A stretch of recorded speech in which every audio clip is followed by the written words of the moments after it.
Hello and welcome to episode 28 of the worst reselling podcast ever. But I think that spot's been taken, Leanne. I think someone's finally beaten us in the worst reselling podcast. Well, not really reselling podcast, but a reselling show. The Nightmare Flippers are on the scene now. So I think and you reckon we might they're have to. taken over? Well, I think we might have to rebrand ourselves as the second worst reselling channel on YouTube at this stage.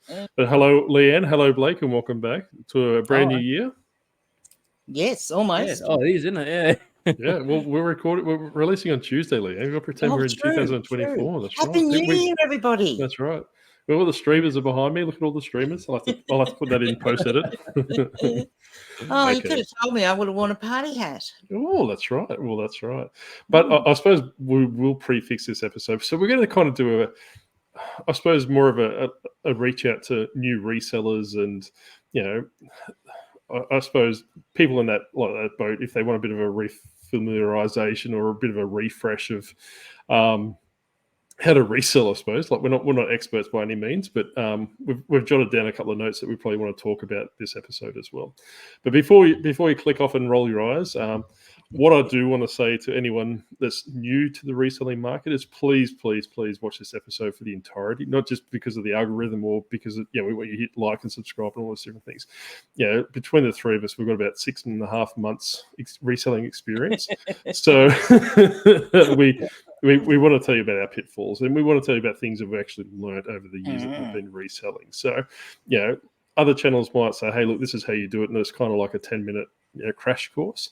We're probably going to get a little bit more depth than that. And this applies to pretty much everyone across the world. So we're not localizing it to Australia. So there will be Australian centric areas, but we'll also touch on the international market as well. So and that's all I have to say about that. But how have you been, Leanne? It has been a little bit since I've seen you. Yes, spot? yes, very good. Feeling good for a minute there. Yeah. Yes, I tend to have a bit of a, introspective sort of time between Boxing Day and New Year, and that's all over and done with. So we're back to normal now, and that's just due to because my mum passed away the day after my birthday. My birthday's Boxing Day, and she passed away on the 27th. So it's usually a bit of a, feel sorry for me day or two. Which is fair enough. And then I get back into it. So I'm back into it now. Yeah, well, that's good. That's good. So you've been selling on eBay over the Christmas period? Or you've been quiet? Or did you get time away? Yeah, no, I've been still going. And actually sales haven't been too bad. I was expecting them to be a little bit worse than what they were. And so but it's been pretty good. And I've had, so I've got everything scheduled. So I've still got listings going live every day anyway, which is good. And then I've been still able to add in a few extras on top. Well, that's good. Not that we care, but what about you, other guy? We thought we better ask you down there. Yeah, how are you, other guy? I'm good. Yeah, just plodding along like usual. You're still a reseller? Because that's the answer to all the questions that I'll ask you what you've been up to. Yes, I'm still a reseller. Just I'm hanging on. I'm not. Well, let's just say I'm not selling much. I'm trying to be a reseller at the moment. It's been pretty ordinary for me over the Christmas period. I think my best day, apart from today, was pretty much Christmas Day, so which is weird. Okay. But today's been good. We've picked things up, so I'd say that having a couple of returns and an item not received case has boosted me in the algorithm somehow. So that's something we'll probably talk about a bit later towards the end of the episode. Yes. How defects, regardless if you're at fault or otherwise, do come into play into your account. So not a favorable thing. But I suppose, like, Leanne and I and Blake was speaking a bit earlier about doing like a kind of like we alluded to at the start, is a bit of a crash course or a bit of a longer crash course into those new resellers, because around January we see a flood of new resellers in the market. I've seen this for years and years and years and years that I've been doing it, and it doesn't really matter where you fall into it. Like I first started reselling in, what did I say, about 2006, selling arcade games, then jumped back into it in about 2014 selling Lego. So regardless if you're, I suppose, reselling for investment purposes, because that's what a lot of Lego sellers say, that they're in for the investment opposed to reselling, or otherwise. But at some stage, you need to sell the product, right? So you technically class as a reseller. So if you fall under that big umbrella, we're just classing you as a reseller. So Yeah. also And you might, if you're doing it part-time too, or, yeah, I mean, we can suggest a lot of things for whether you should go full-time or not, but like people might have decided that have been doing it part-time, and they might be going to go and jump into it full-time in the new year. Or maybe it's someone that's just, decided that they may have a crack at doing it as a part-time hustle. well, that's right. Yeah, because I suppose, and like I said just a second ago, is that, we see a lot of flood of new resellers because, they might have some extra, a couple of presents from Christmas that they want to move on because they have no real need for it, or they may see something in the newspaper or on TV saying, hey, look, I've made $10,000 selling, Lego sets or something along to that. So they're trying to jump in and move all those different things. What I will say from the start is that my many, many, many years of doing it, I've seen an influx of people come in January, February, and by March they're no longer around. So that's the bottom line of this, right? So what I want to do, reiterate quite quickly and quite clearly, is that you may see YouTube channels in January and February doing their annual, hey, look, let's be a reseller and jump on the bandwagon kind of thing. If they tell you to go out and buy storage tubs, if they go tell you to buy storage equipment, or if they tell you to buy photo station cameras and all these different things, do not do it. Because unless you've been doing it for quite a long time, like, I'm not talking about, years and years and years, but, do it for probably 6 to 12 months to see if you actually like it. Because, if you don't like it and you're not getting any enjoyment from it, you're just wasting money on things that you're never going to use, or they're just going to sit in the garage or wherever you put them. So, because it's surprising what you can make do with. Like, I made do with a lot before I even bought my first proper shelving unit. Like, I've got existing bookcases over here that are bookcases that I already had, so I converted them to do storage, and I've got a proper 2-sided clothing rack behind me there that I got for free from an op shop that was closing down, so you can sort of do things like that. But don't go and spend a heap of money on stuff that's not necessary. Yeah. And what about you, Blake? Did you find that you bought much straight off the bat, or did you just plod along with what you had? I was one of those people. I did go out and buy storage tubs and box lights and stuff, but like those box lights, they've lasted me all these years. They're probably one of the better things that I did buy. But I've got 40, 50 tubs sitting in my garage I don't even use anymore. They're just there for no reason. So, and especially when you're starting out, you want to spend as money on as little as possible while you're getting going, so you can actually get going. Otherwise, you're going to be in a deficit. I'm glad that you brought that up, Blake, because I suppose I wanted to segue into the next thing. Is that one thing that I will agree with, like 99% of YouTubers that roll out their "Hey, welcome to reselling" videos, is that source from your own stockpile. For example, like if you've got an old PlayStation because you've got a new PlayStation 5 for Christmas and you've got a PlayStation 4 rolling around, sell that. Sell video games, sell whatever you've got that you no longer use. Don't go out to the thrift store or the op shops and just do an arm sweep of everything you find, because you're literally going to dig yourself into a hole by virtue of those those comments that I made earlier with YouTubers. How many YouTube videos did I see in the last 12 months where it's like, hey, look, Grumpy Granny started it's left reselling it, so I bought all her stock, or I bought out Blake and all these different things. I'm not targeting anyone in particular, but it kind of sees a lot of people, become romanticized about YouTube and reselling and all these different things. So, they might tune in to watch Blake of, Life of a Reseller, and God help them if they do. But, they might become romanticized about what he does and try and, emulate it and all these different things. Then, and 3 months later, getting their wholesale lots and just throwing them in the air. And well, that's right. Yep. That's exactly right. And what about bad facial hair? We haven't drawn attention to that yet. So, but facial hair is growing very nicely, I have to say. It's coming in a bit better. I haven't brushed it or anything today, but it actually is coming. They've got to look after these things. It's good to see. It's good to see it's coming. Yes, got to groom it all. It's starting to come in. I'm happy. That's good. I'll have to, lay off the aftershave to see if I can grow some facial hair. But I don't even have any hair on my head, let alone on my chin. So that's not to say that. But like I was saying, is that. I'm not going to say that they kind of prey on those people that that have those different things, but what I do find is that if Blake, idolizes Granny and, buys all these vintage books, for example, then, 3 months down the track, his circumstances change, and he's got a whole bunch of, vintage books, and Grumpy Granny sweeps in and purchases them, for cents on the dollar kind of thing. I did see that a few times this year, and I'm pretty sure it happens throughout the year anyway. But that's something you need to be mindful of, is that don't follow YouTubers blindlessly. Watch them, and by all means, like we say numerous times, is that look at them from, like, I suppose, an entertainment perspective. Don't look at them from educational, and that goes for us as well. So what we're talking about today is more, I suppose, our plight and the way that we do things. We're not necessarily saying, hey, you need to do this because I do this, it's going to work for you, because it won't. I can tell you right now, I don't care what anyone says, that you cannot carbon copy an eBay store or a business model because your circumstances are quite differently when it breaks down.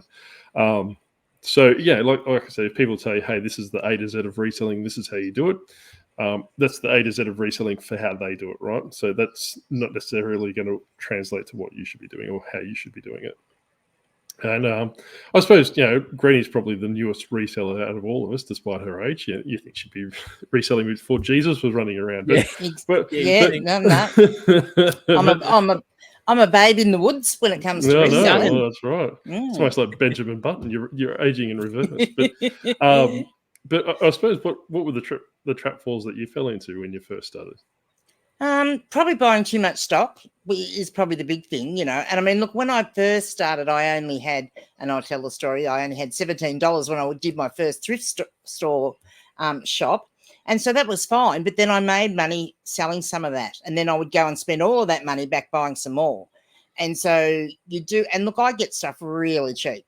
And I, like anywhere from 33 cents to probably $2 at the time was the maximum I was paying. So, and I would see stuff because I wanted to sort of, at that stage, I thought I wanted to sell mostly just Australian vintage clothing. There's probably not enough of it around. But then everything I saw that had made in Australia, I was grabbing it and buying it and, thinking, but I hadn't researched it. I didn't know whether that brand sold. And there are some stuff that, it's not wise to pick up off the shelf. So that was probably my biggest pitfall was, buying too much stuff. Yeah. And what about you? And my second, I'll give you my second. So there's two that's just come to me. So that's my first. And my second, I'm going to say, is not skewing for quite a while.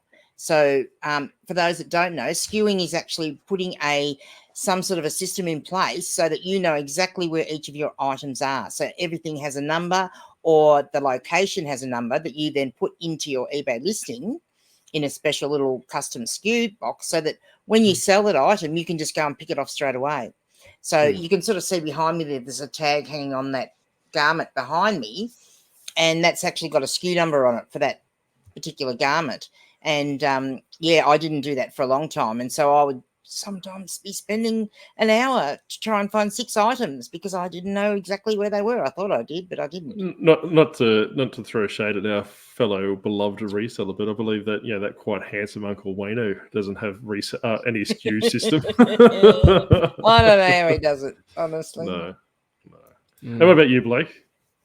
Yeah, look, similar boat. I'd spend as much as I could on whatever, but I'd say my biggest one was, as we prefaced earlier, because I learned what reselling was from YouTubers and the internet. So obviously I grabbed onto that and I listened to any YouTuber that put stuff out there. I was grabbing whatever I could off of that, and no matter if the YouTube video was 2 years earlier, I'd find a brand or something, I'd grab it, and that market's totally changed. And, I'd do that. I'd overspend on stuff. Any single Facebook marketplace bulk DVD lot there was, I'd be buying it. And I'd be left with a heap of crap. So, marketplace is the dumping ground of all things. I'm probably lucky there because where I live, that doesn't happen here. So I'm probably lucky in that aspect that I don't get those things. I get things like farm equipment and boats, tinnies and stuff coming up for sale. That's the thing, though. Where I lived at the time when I sort of really got into it, I was in a town of 400 people. So it didn't happen there. I'd be driving to Geelong or Ballarat or sometimes Melbourne for those terrible deals. Wow. So I'd be doing that. I wouldn't manage my money properly. I had a high-paying job at the time, so I was like, oh, I got all this stuff. I can spend all my money to grow my reselling business, but I end up with more and more and more things with less and less and less going out, and I wasn't making any headway.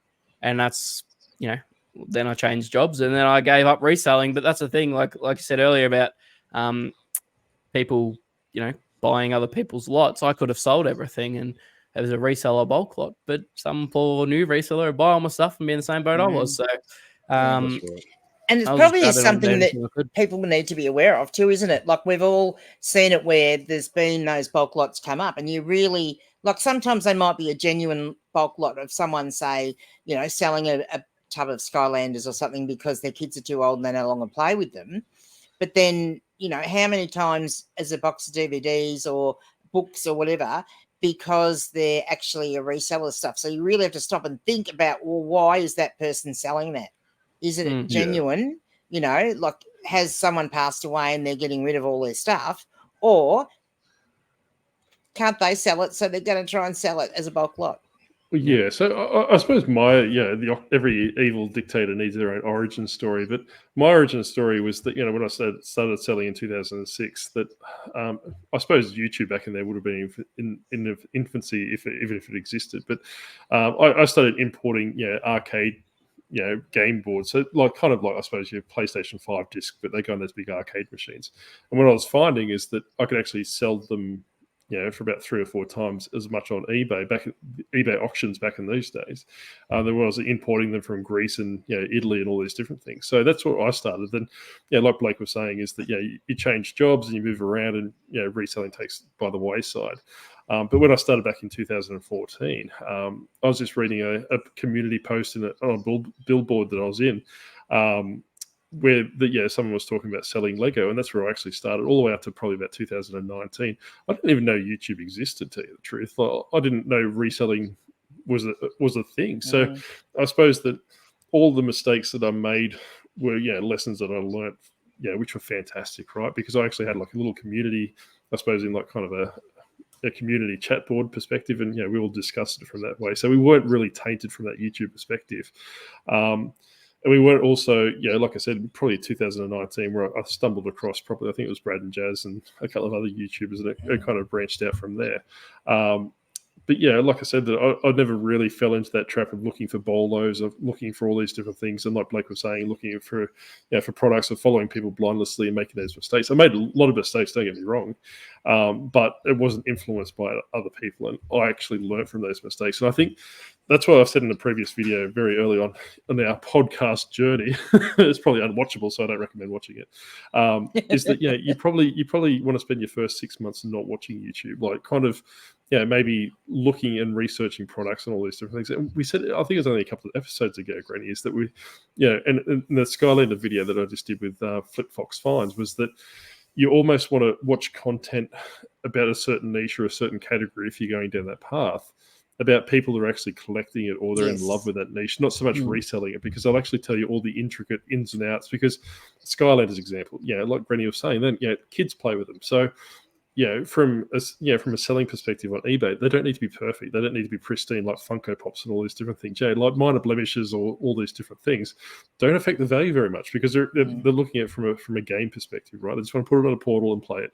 If you're looking at, and I've watched numerous Skylander reselling videos in the last day or two, and they're all talking about stuff they don't understand, right? Like, because they probably just come across it at a church sale or a rummage sale or something along the lines of that, or an op shop. Then they go, hey, look, I can sell this, this Skylander for $15 or $20. So that information is kind of skewed, because that's what that person believes, or that's what eBay is telling them at the time. Is that, and a YouTuber that I admire personally, and watch a fair bit of, is the Auction Professor. He's from the States. He actually breaks it down, bit by bit, and tells people, like, look from a very clinical method, I suppose, that he would look from a perspective. He's not everyone's taste, because he's quite passionate about some things.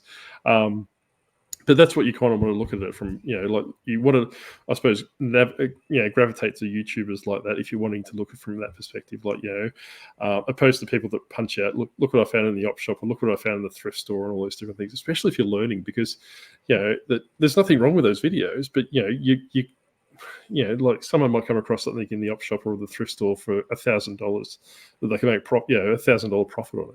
The likelihood of you finding that thing is non-existent. Pretty much. It's like, you do not waste your time. And this is one of the points I want to get to later on, is that don't waste your time looking for things that don't exist. They're almost like unicorns, because they're that rare. And there's other ways to source these things. You need to look from a different perspective as well.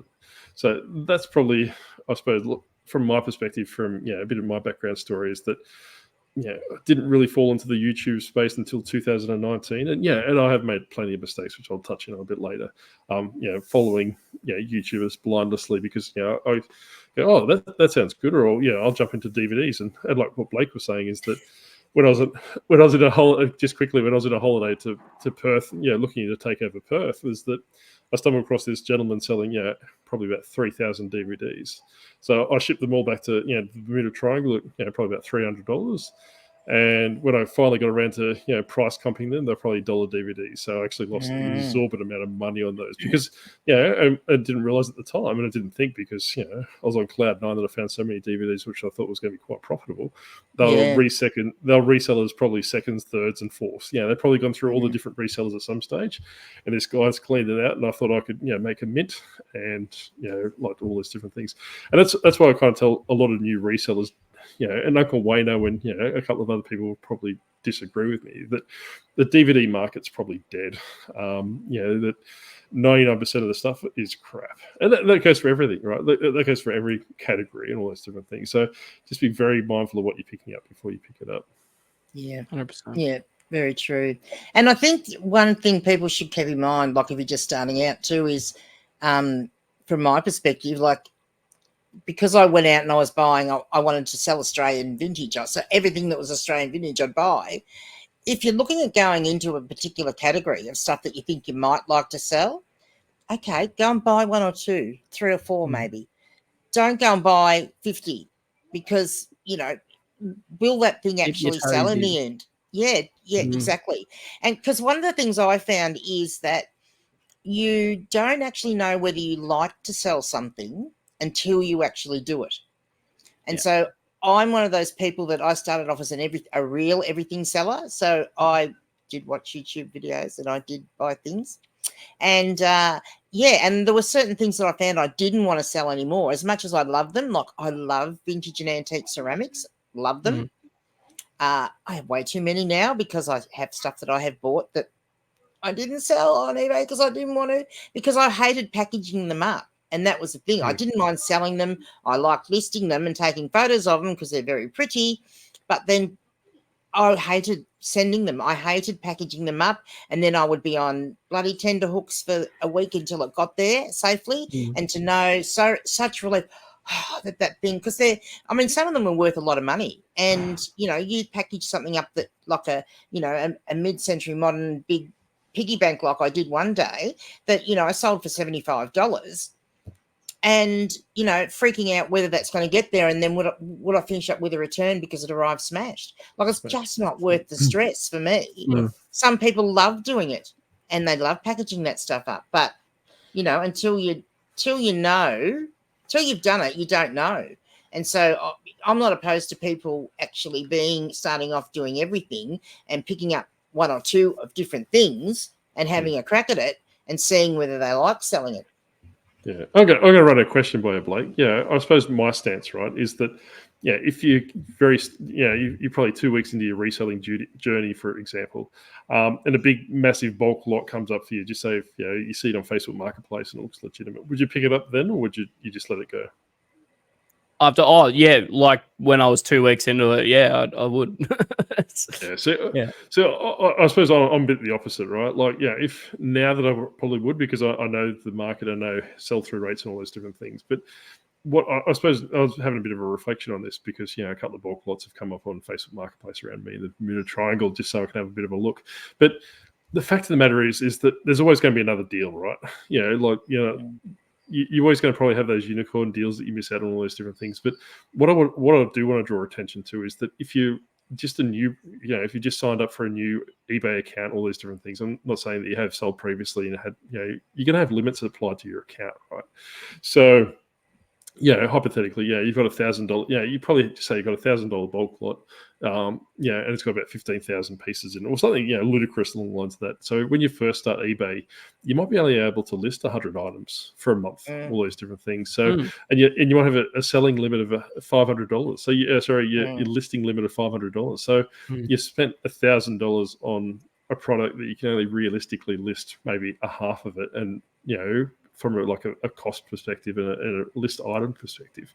And what's to say that sell-through rate's there? Like all these different things you've got to take into consideration before you buy your bulk lot. But, I suppose from my perspective is that if you're looking at buying a bulk lot, if it's video games or something like that, and you quite enjoy them and you can get personal use out of it, go for it, because, you've got some sort of, some use of it. But hypothetically, for example, Grumpy Granny gets, finds me a bulk lot of vintage books or something along here and says, hey, look, these would be fantastic, go pick them up.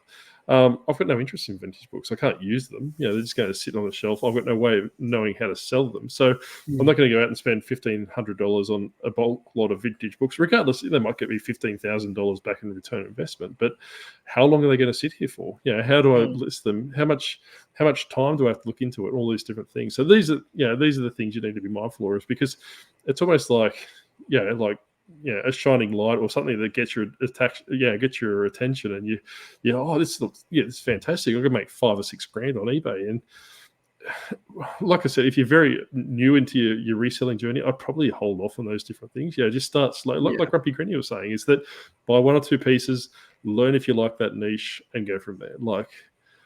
For sure.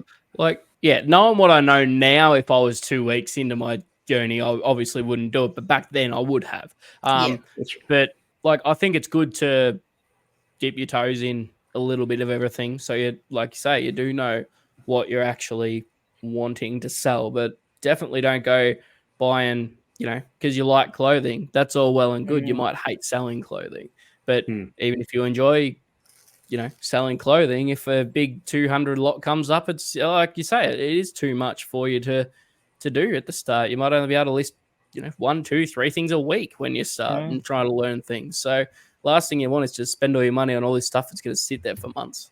You don't want that. That's right. And I do want to draw attention to that octopuses don't wear clothes, much to Granny's dismay. That's why I don't stand up, because YouTube they can't blur my tentacles out. That's pretty much what it is. So but Blake's, he made a good point there, is that what kind of time do you have available to list things? You may, and this is what, going back to what we originally started talking about at the start, is that these are the kind of situations where people get tripped up, right? Like if you buy 200 bulk lots of shorts, or you buy 200 vintage books or something along the lines of this, 3 weeks time you might go, can't be bothered reselling, or I don't like it, or it's not fast enough, or I watched Grumpy Granny and she promised me I was going to be a millionaire overnight, so what's going on? All these different things come into play, which would almost could say that there's a lot more things would go against you reselling that they are going for you for reselling. I suppose it's a very controversial point, but because everyone sees money, and watch the YouTube channels with people with high pitched voices, and they you think they're on The Price is Right whenever they get a ka-ching sound from eBay and all those different things, that you get excited, but there's a lot of stuff that you don't see behind the scenes, and that's what I was saying a bit earlier, is you need to be careful who you watch. Grumpy Granny, and she's fantastic. Life of Resellers, he's all right. Do subscribe to both their channels, but like I say, we're quite raw in our footage, and I suppose from what we say as well, we don't play it up for the camera, or we don't make it a lot. We don't sugarcoat it from that perspective, and I think that probably people that are considering, need to look from a different perspective, right? By all means, go check out your channels that are all jazzy and flashy and edited to high hell and all these different things, and also look at the people that do it on a full-time basis, or do have that raw footage to say, hey, look, this, not everything's rainbows and unicorns and all those different things. Like there are times you will go to the thrift store and absolutely pick up nothing over 3 days. It's not as easy as picking up $1,500 a day of stock and all these different things. And what I do draw attention to is that, when I was watching my beloved auction professor, he was on a live the other day. He was saying, and this is quite true, is that, people basically think that they can start reselling and next week they can go full time, right? He said that it was probably took him about 3 or 4 years to replicate his full time income. I've been doing it for 2 or 3 years now, probably 2 years, going on to 3 years. I haven't replicated my full time income. I was over $100,000. So this is not, something that, it's not a quick get rich quick scheme, right? Like, unless you're a very low income worker and you absolutely hate where you work, you probably need to stick with it. And that if anyone came to me and reached out and said, hey, if they wanted my brutal advice, I'd say stick to a side hustle. Maybe if you've got debts or you've got something you want to earn extra money for, or have a goal. I want to go overseas holiday. Use reselling for that, but don't romanticize about going full time because you watched your favorite YouTuber and they're full time. And we've said it numerous times in the lives. We've had people reach out and say, hey, look, I'm going full time in April next year or August next year, and you can go back to the videos. And I always tell them not to, because you don't know what it's like until you do it. And I would not recommend it for anyone, especially if you're brand new to the scene. That I personally chat to another YouTuber, a budding YouTuber, and he said the other day he's burnt out. He's got a full-time job. He's got reselling. He's got his family. He's got YouTube and all these different things, and it's burning him out. Which I get burnt out as just doing a full-time eBay. I don't know about Blake. And Granny's only 38. She looks pretty rough for being 38. but I would even go as far as to say that if you are starting reselling and you're working full-time, a lot of people use reselling as financial independence, get away from a boss, or want more family time. I'd probably say it's the opposite, actually. I don't know about you, Blake, but family time's probably decreased ever since I said reselling. Because I'm constantly out picking up things or looking at op shops and all those different things and looking on sourcing opportunities and examples. Like on Facebook Marketplace or all these different things. So your attention's always divided to that kind of thing, and it's almost like falls into the trap where, hey, if I don't check Facebook Marketplace, I'll potentially miss out on a fantastic deal or something along like this. So that's taking away from family time. And and I was chatting to a couple of other resellers that I respect. We've got a bit of a group chat as well. Is that they were talking about getting away from working for a boss, but like one of them said, that eBay is like a boss. The way that they treat you when something goes wrong or something like this is that. I think probably in retrospect, eBay is probably the worst boss that I've ever worked for. Absolutely. And it's not guaranteed income. It's not as if you're getting a paycheck every week per week. Yeah. The thing with eBay, I think that it's an excellent side hustle, and it's not that difficult as a side hustle, but it's a painstakingly difficult full-time thing. And like you say, especially with family time, and that's a big thing as to why I went full time, and that is so I could spend more time, with family and this and that. But yesterday, my partner, she had her first afternoon off in a couple of weeks yesterday.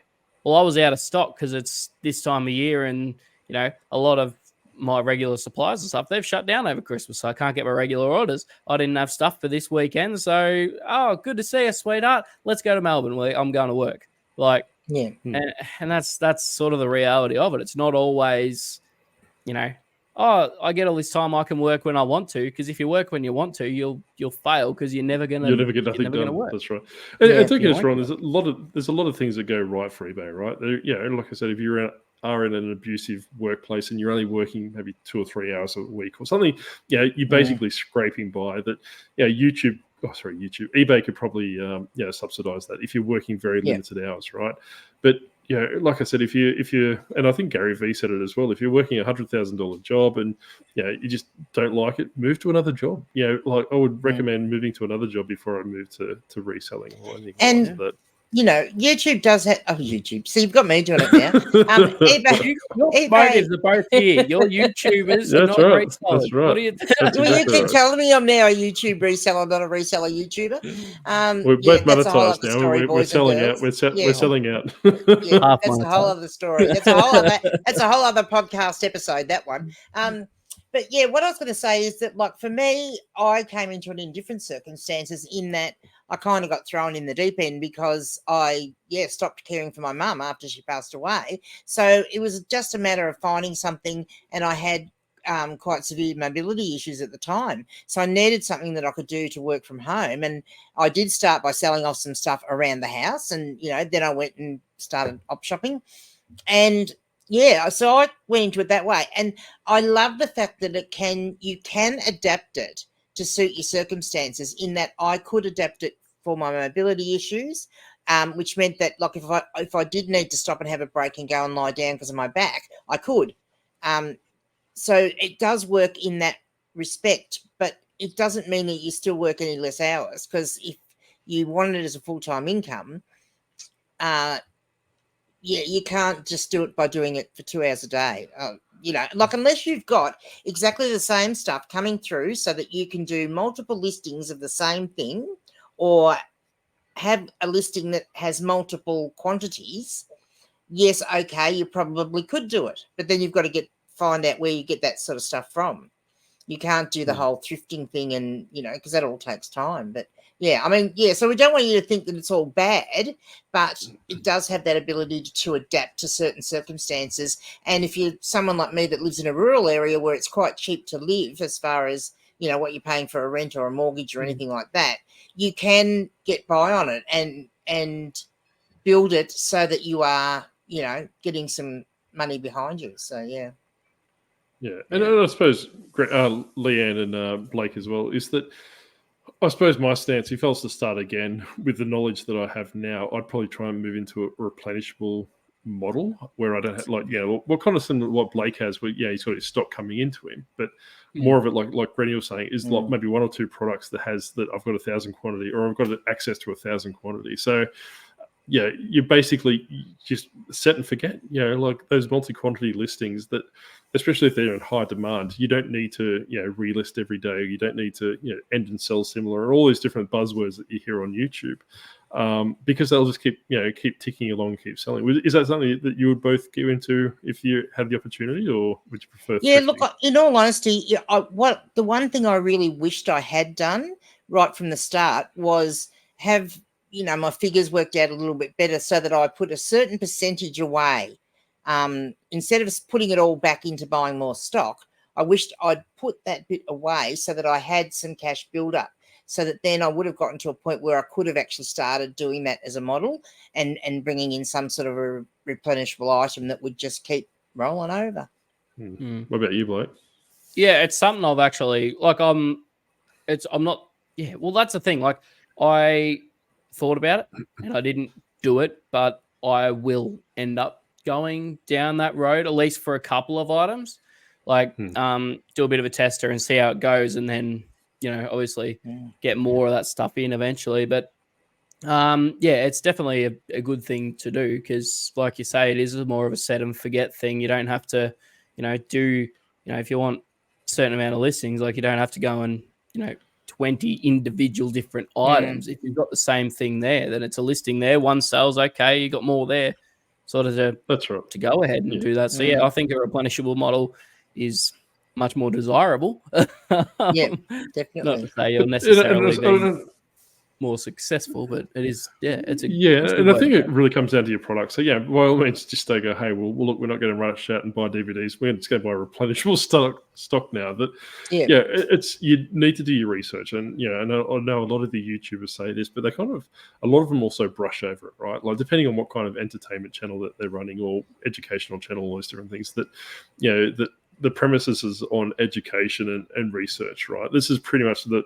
main thing that I want to get across to people, is that don't say, hey, look, I've got $50. I'm just going to go to the thrift store or the op shop and buy $50 worth of stuff and come home and list it. Like, I know numerous people have actually reached out and done that, right? They've got back and they probably lost money because and I put a story on Instagram the other day, is that I went to my local Vinnies. I have no shame in naming them because I think it's completely atrocious. A little bit more in a second. And they had a Bible for $200, right? So then I showed Grumpy Granny because I had a fit of rage and my little tentacles flicking in the air when I was at Vinnies, like going like this. Cheaper to start your own religion. Yeah. Well, that's right. full size disgruntled octopus mode. And Grumpy Granny went through the research, did a little bit of research for me. It's that the book, over the last 3 years, sold on average for $67. So, some person might walk into the op shop and say, well, this is $200. The thrift stuff's, they're pretty cheap. I could potentially get $1,000 for this. Then they get home and realize it's, they've lost $140 before fees and postage and all these different things. But I suppose I do want to caveat before I get a lot of comments in the in the chat is that I don't think that thrift stores should be like next to nothing, right? Like, and I've said this numerous times before, is that I don't really subscribe to the fact that when people say, hey, look, charity stores and thrift stores and all these different places get things for free, because I am aware that the challenges that they face, that they're pretty much a dumping ground. So there's a lot of the stuff that they get's rubbish and they have to dispose of it and all these different things, and they have to pay their workers, they have to pay for charity and all these different things. I have no problem with that. But what I have a problem with is that where shops like Vinnie's, for example, are charging either numbers that they're making up or they're using eBay as a platform. Yeah. Like if you look at the statistics, right, and don't quote me on this, but I'm just going to make it up in my octopus brains, is that just say hypothetically eBay has 1,000 people it's got access to, right? Like in the world, just say 1,000 people. Vinnie's, that one that I go to, may only have access to one person in comparison. So eBay's got 1,000 times the foot traffic, 1,000 times of everything, and compared to Vinnie's, someone in Jordan, for example, might be looking for that specific Bible.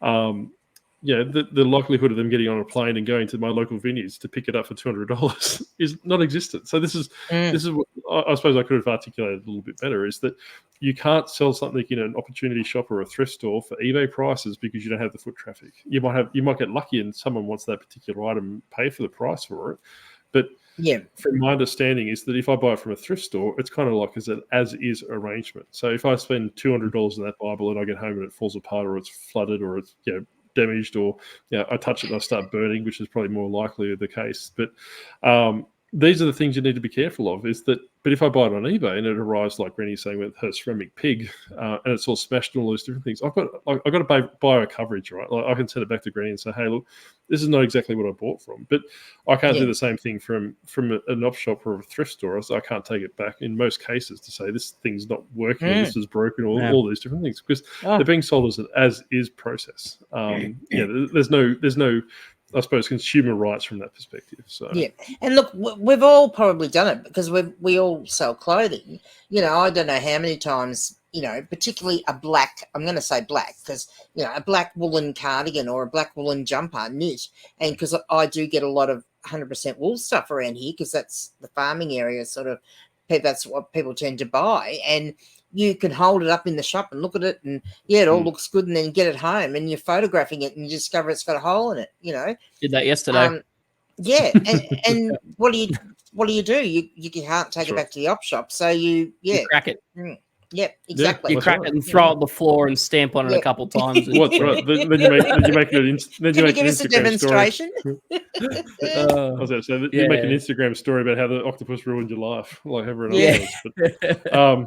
But these are the things, like Brenny was saying, like clothing is, it's rife for it, and a lot of people will probably go to clothing, and to quote my beloved auction professor once again, is that you need to steer away from the low-hanging fruit, because if it's easy and accessible for everyone to do, they're going to do it. So like a lot of new resellers will come in and they'll start selling DVDs, but when do you walk into a thrift store, like there's a wall of DVDs, there's a wall of 3/4 of the shop's probably clothing, all these different things. So unless you know exactly what you're looking for, you're just going to trip up yourself. Like you need to be very mindful.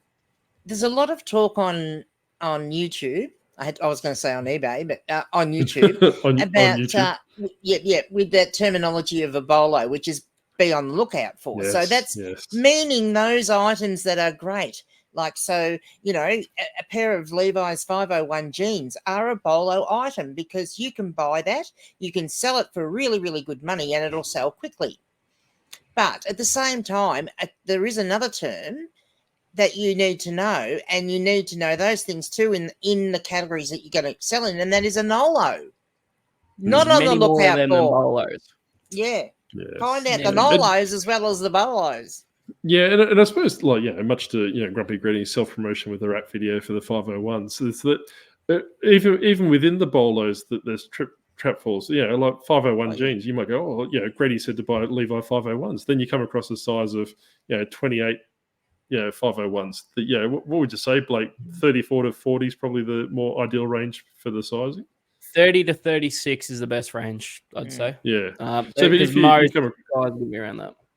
Because if you come across a size 44, or you come across a size 28, regardless of if it's a Bolo brand, they might be sitting on them longer. All these different things. And like I found yesterday, Granny, I forgot to tell you, is that I found a Rosetta Stone. And I couldn't find it on eBay. And there's a reason why I couldn't find it on eBay. What do you think that was, Granny? Because no one's selling it. It's a Vero. There you go. They're notorious for taking them down. They protect their intellectual property. Of course. You need to be very careful. And a lot of people say, well, if you can't find it on eBay, potentially it could be a Moldo. But certain brands, like I've personally discovered myself, like Build-A-Bear, like if you use their stock photos, or 7-Eleven in any capacity will come after you. I actually tried to sell 7-Eleven, branded merchandise, and they've come after me for a Vero. So you need to be very careful what you're selling. And like I said, it's not everything you're going to come across where. Sorry, I'll start again. A Vero is where a company claims international property rights over that product, and they won't let you sell it. So more often than not, if they don't let you sell it, eBay will send you an email saying, "Hey, look, we've pulled this listing down, and this is the reason." 9 times out of 10 is that it's a counterfeit item. They just don't do any research other than that. They'll just basically, counterfeit items are kind of the go-to thing for these companies, right? So they'll take it down, all these different things. There's a couple of things in America at the moment. I haven't seen it over here in Australia. So if you have, please put it in the comment section below, is that, resellers are being targeted by these bigger companies and being taken to lawsuits and all these different things because, and being sued by these bigger companies for selling 1 or 2 items. Not necessarily agree, because we're only getting probably 0.1 of the story of what's going on. But this is the things you need to be mindful of. That just because you find it in the op shop doesn't necessarily mean you can sell it, because there's all these different things. You can't sell, like I suppose, certain knives or weapons and all these different things that on eBay. Just because you found it in an op shop doesn't mean you can transfer it across to eBay and try and sell it. So, but there's always other marketplaces you can go to. So the black market, and that's another thing too. Octo, that you just said, which are fakes. When you get a lot of those big brands like your Chanel's and your Gucci's and that sort of thing, but there are so many fakes out there, and you just don't know. And if you list that as an authentic item, it's going to get pulled down if you're not sure of yourself. And I suppose, look, before I go to Blake, because he's got his eyes sticky taped together open today, which is good to see. But I suppose the most important thing for a new reseller, and I should have said this at the start of the video, is that your account health is everything. You want to keep positive feedback. You want to keep all your transaction defects down, which is your postage speed, your items not received, and all these different things.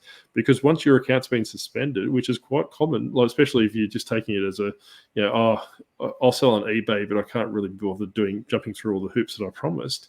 You're going to lose your account, and there's a good chance you won't ever get it back. That's your you're one and done on eBay. There's a very prominent American YouTuber that I'm pretty sure people will discover eventually, that he lost his eBay account, and 2 years on, probably going on 2 years now, he hasn't got his eBay account back, and he was almost an eBay spokesperson. So these are the things you need to be mindful of, is that they won't hesitate to bin you, especially like if you've only just opened your account a week ago, and you're going to send your items 2 or 3 days after you sold them, and you didn't do it for 3 weeks because you couldn't really be bothered. Guess what? Your eBay account's gone. That's buying and selling. You won't have access to that platform. So, and that's the other thing, because they hold your funds too at the start until they're sure that the item's arrived, and not only that it's arrived, but that the customer's happy with it.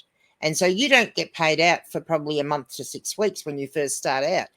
Also, once you're over that little hump, you may get a bit further down the track, and maybe you've been really late doing your postage for a week or so, and maybe you've got a good reason. But unless you deal with it directly with eBay, you may find yourself coming under review. And then again, you'll get your payments will be held while they're actually reviewing your account.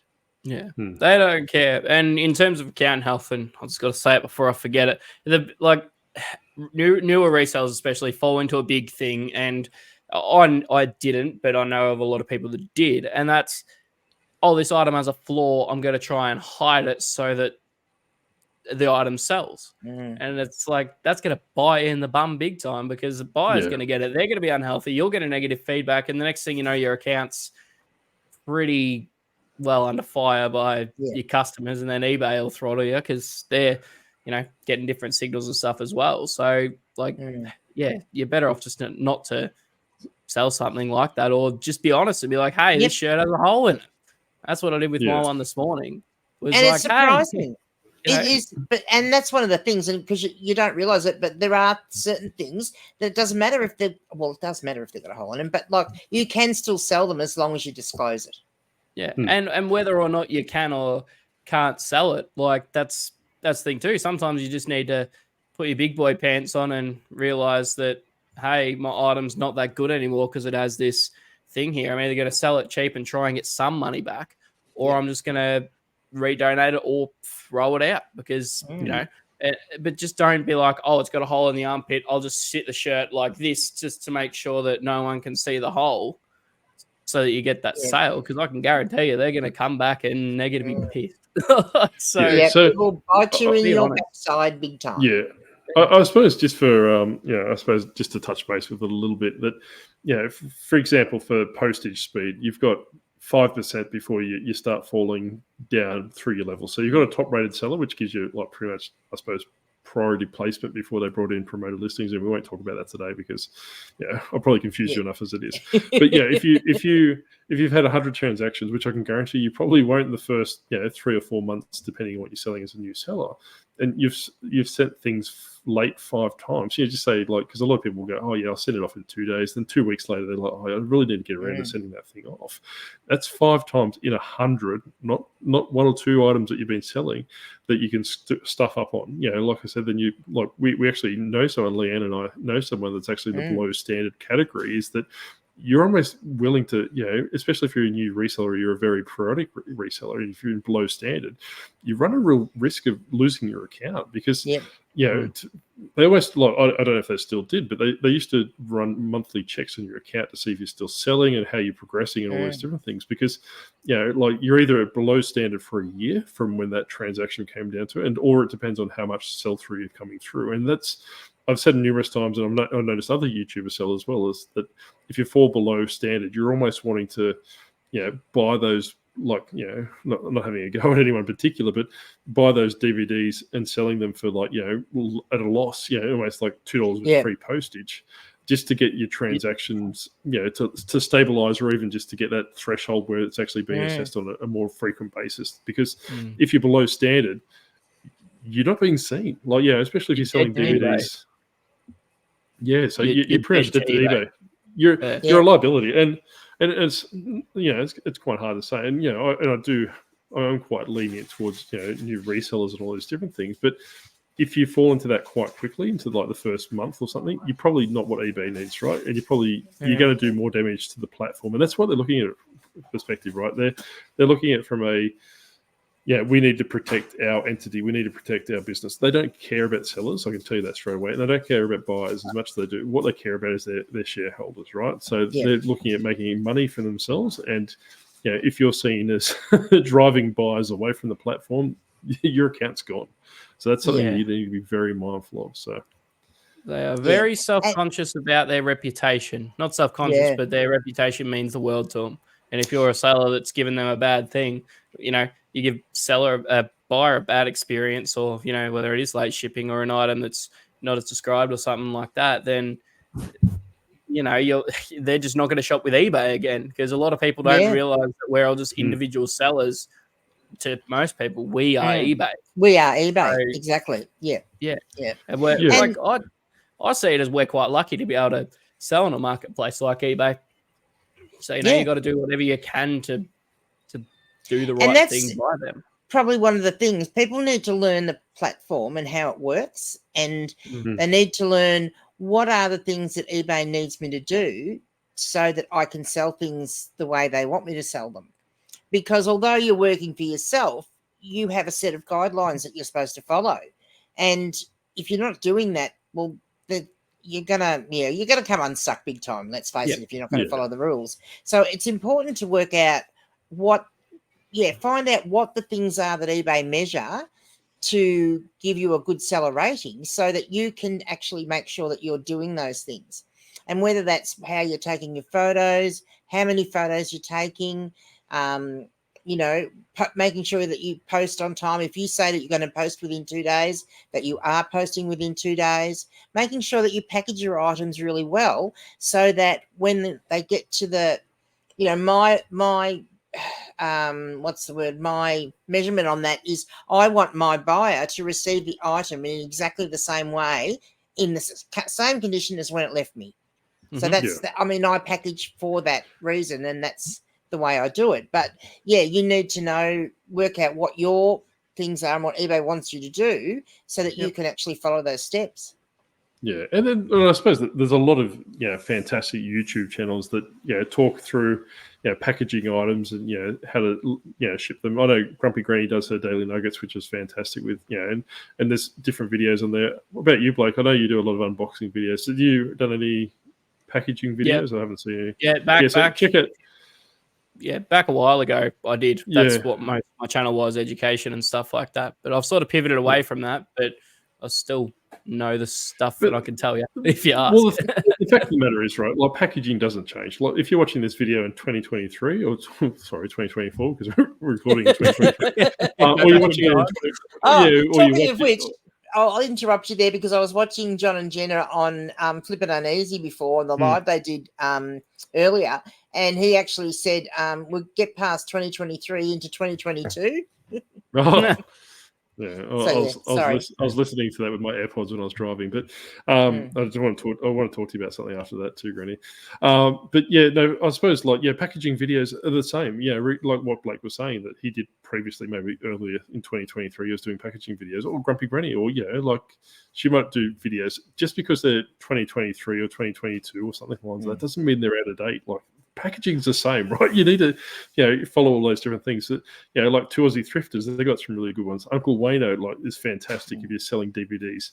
Diary of a Flipper, if he's wearing pants, he's good at packaging videos as well. So, all these different ones that, like I said, I personally don't do it because, I'd be banned for not wearing any clothes on YouTube. But there are a lot of packaging videos that are out there. Kind of, I suppose for those kind of videos, you want to stay away from the flashy light ones, the ones that make it look like you're watching a movie opposed to being like kind of raw. You want to know how to, even photography videos. Grumpy Granny might have photography videos. Blake's got photography videos.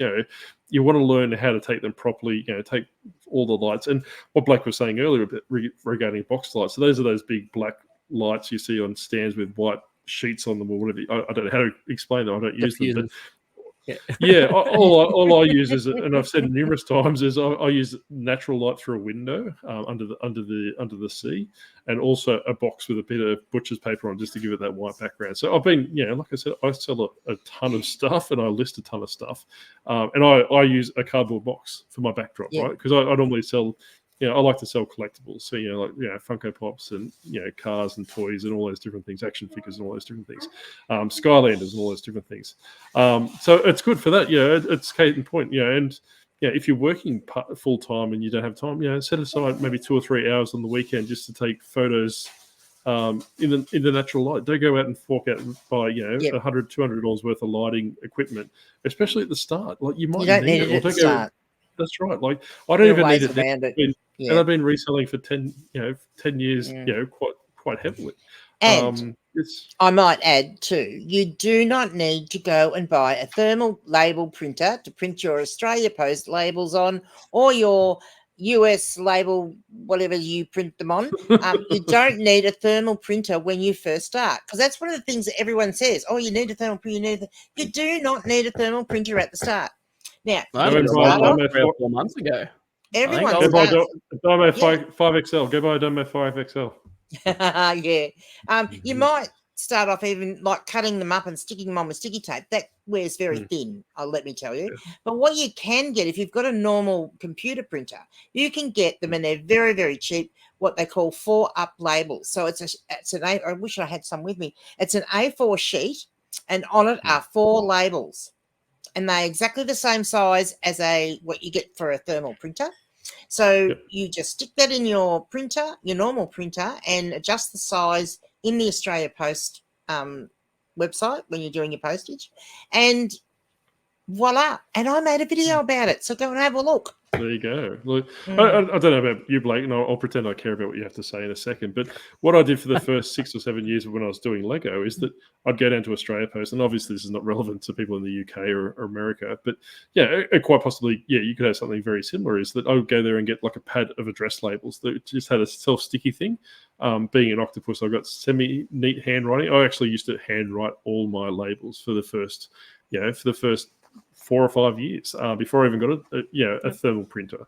So like Brenny was saying, you could do it that way. But yeah, I suppose I think Blake said it at the start as well, is that you want to save as much money as you can at the start. Like I wouldn't even go to the computer ink rate, because with my computer printer that I use for international labels, that I probably print out maybe 50 international labels and I have to go fork out another $60 for ink. So these are the things running out quite quickly. Is that if you're sending small things or you got neat handwriting, it'll take you about another minute or two. Like at the start, I don't care about time. Like you see a lot of YouTubers go, I can do this, take photos in 15 seconds and list things in 3 minutes and 20 seconds and all these different things. Don't do that, because you'll screw yourself up. You'll make mistakes, and you'll see photos like I do on Facebook Marketplace where come buy my PlayStation 4 and it's a photo of a potato, because they don't know how to take photos. But these are the things you need to be mindful of. Is like, go watch Blake's videos, go watch Grumpy Granny's videos, Twilsy Thrifters, Diary of a Flipper, Uncle Wayno, and all the other ones you want to follow. Even John the Reseller, he's got fantastic photos, videos, selling smaller toys like Hot Wheel cars, or even Instagram. People put on their Instagram stories about how they take photos and all those different things. This is what I'm saying, is that you need to learn. Yeah, for heaven's sakes, do not take pictures of CDs that you're going to sell with an open newspaper and put the thing and use the newspaper as your background, especially if the newspaper's a big story about murder and gore. Oh! I'm glad you said that, Granny, because I was going to start a little bit of a segment. I was going to wait till the end of the episode, but Blake's falling asleep. But we're going to implement a new segment. We're actually going to talk a little bit about something a bit other than reselling for a little bit. So we're going to try and build the community to be a little bit more intelligent, I'd like to say, Granny, is that we're going to talk about what we've been doing in the last week. So we've recently stumbled across a new podcast, because we were talking about true crime in our little group chat that we have between the three of us. So, and I actually recommended a podcast that I listened to on Apple Podcasts, but I'm pretty sure it's across the board of wherever you listen to your podcast. But it's called Morbid. You can actually find it on YouTube as well. Yeah, well, that's right. But I suppose if you don't like unsavory language, it's probably not the podcast for you. But there was an episode that I suppose that if anyone is into true crime, I strongly suggest they reach out. What was the name of the episode of Granny? I can't remember, but it was about Betsy. I'll find it. I got it here. Yes. Yeah. Betsy, because they were very good, because they named the episodes after the person that passed away. Betsy Faria. Was murdered. Yes. Yeah. So they named it after her rather than the person that killed her. Yes, so they should. But I suppose, if you look up that, you can press pause and write that down. But all means, please put it in the comment section below what you thought of that episode. It's a 2-part episode. It's fantastic. We just wanted to break it up, because we didn't want your whole life revolving around reselling. We want it to be rolling around reselling and morbid podcasts, like true crime. If you're in true crime, and I said to Grumpy Granny, and I said to Blake in the chat, is that if you like something that will constantly make you reflect and go, what the hell, on like numerous times, that's the episode for you. So like we'll probably won't be true crime every week, but I'll probably try and every week probably bring in a new podcast that I've been listening to, and you can more than welcome to reach out and have a feel and see if that's for you. But I think we're also now going to start calling any bad buyers. We're going to call them Pams. That's right, Pams. We won't give it away, but you can once you listen to that the podcast, episode, you'll understand why we're calling them Pams. Yes, that's right. So they're no longer Karens; they're Pams now. But Pams like I said, now. it's just and that's something that what we brought into this segue for is because. And we're not affiliated with the podcast. It's just something I've been listening to a long time. And like we will talk about true crime, and I just told them a bit different thing is that and I find for me personally is that reselling encompasses or almost engulfs your life. So you really lose you kind of interest or anything. I used to play video games left, right, and center. I used to play, and I don't even remember the last time I played video games, to tell you the truth, because just I'm infatuated with reselling and all those different things. So it's good to have a break or a change of scenery, and that's what I thought. We'll look at podcasts or we'll look at YouTube channels or something along to that, and we'll just bring one up once a week, just as a little breakaway section. It's important to have something else. You need to have something else. It can consume you, and it can be your whole identity. Like, I am a reseller, and that is me. Like, that is, and it's not healthy. You'll get burnt out. Yeah, and I think it's important to, like, I mean, because I do listen to, well, we all do listen to a lot of reselling content, whether that's on podcasts or YouTube videos or whatever, to keep up with all the current stuff that's going on, and that's fine. But you just also want to make sure that you're not doing that 100% of the time, that you have got some other content. Now, interestingly enough, we all like true crime, the three of us, 3 out of 3. So we're all psychopaths. So I posed the question in my Discord last night, how many other people like true crime? And a lot of people put their hands up. So I'm kind of wondering, it might be the thing. You might need to like true crime to be a good reseller. Well, like I said to you, Brandy, I'm trying to get some hints on where to put the bodies, because my backyard's filling up quite quickly. Well, mine's got plenty of room.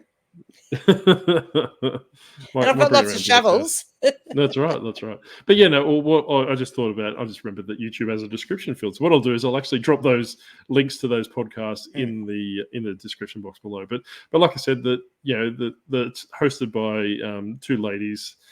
They're quite entertaining. I find them personally very good quite to entertaining. listen to. They're really easy to listen to. But like I said, they kind of do have some heavier language, some episodes more than others. They swear. So if you're not into that, probably give it a miss. But like I said, that just by virtue of the story, it is just ludicrous. You can't make. I think even if you don't like swearing, just put up with it for these 2 episodes, because the story is so amazing. If you think the most ludicrous thing you've heard today is an old lady in Octopus and some other guy falling asleep down below on a podcast, that's nothing compared to these 2 videos. But like I said, I'll put that in the description below. I'll probably link it to the Apple podcast. But you can also just look for keywords on Spotify or whatever everyone else uses for podcasts. But like I said, can't recommend it enough. Have a bit of a different scenery. Like, don't give up on all your hopes and dreams and all your aspirations and all those different things. And I suppose as well, what I want to talk about is that, in Australia, not so much the States or the UK, is that we're quite limited to our reselling platforms. It's almost like eBay, right? Like, you've got Facebook Marketplace, which is probably, depending where you are, like especially where Blake and Leanne is, probably not as busy. Not as busy as where I am here in the Bermuda Triangle. But really eBay is the best place to do it. So what I would suggest, like Leanne alluded to before, is put some money aside and potentially look at either, using that money to reinvest into something else, like a la tech and sports, where he's taken over the world, or he's little different industries coming on. And if you don't know who tech and sports is, strongly recommend listening to his earlier YouTube videos opposed to his latest ones with, just basically, I'm at the thrift store, or like, not saying that you shouldn't watch the I'm at the thrift store or I'm at a flea sale kind of content. Content. It's just like, listen to the stuff where you can't see him. Well, that's right. Yeah. So listen to the podcast. But do I recommend, or do I say that you should be paying for his group? Not at the start. And I said before, is that I've got a lot of respect for Tech for his business acumen and all these different things, but I think if you're a brand new reseller, it's probably best to learn maybe for the first 3 or 6 months before you go into those groups. I'm not saying don't go into those groups, but I think what my personal stance is and my personal experience with those groups is that there's no easy way around of saying this, is that especially certain topics, I suppose you could say, is that, I'm just going to come out and say it. It's crap. Like, realistically, we were in a previous incarnation of that group. We attended the Australian call, I suppose you could say, and it was just more or less a circle jerk about how fantastic I am, and there's no real value adding and all these different things. And I would say stay away from that kind of mentality, because you can probably just get that on on Facebook for free. There's no, it was just a waste of 3 hours once a week. Right? So there's no real value adding to those kind of things.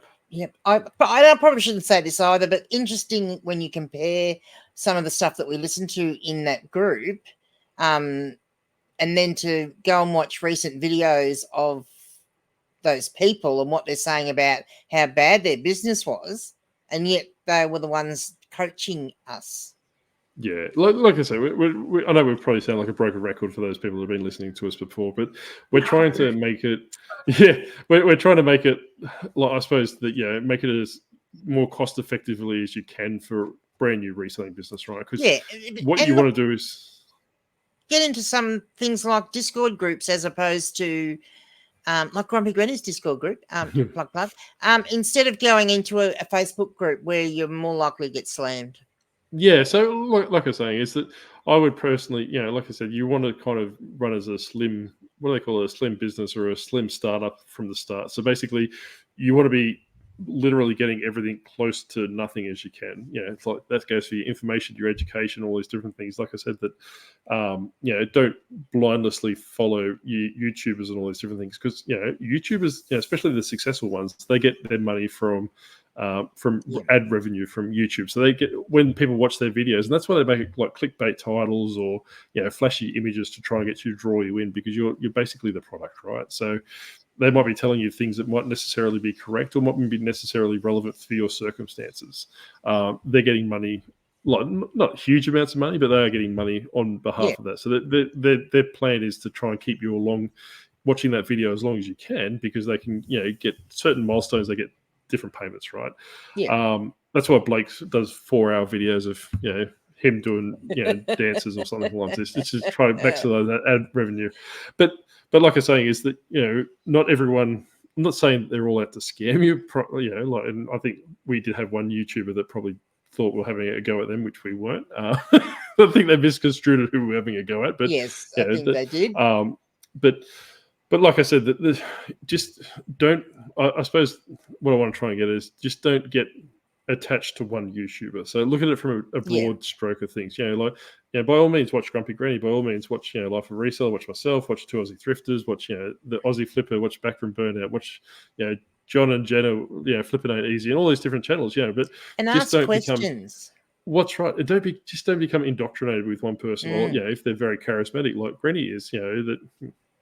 But just don't blindly follow them, because oh my god, I'm so infatuated with Grumpy Granny or Blake's. He's such eye candy. Yes, and all become one of Granny's boys and girls.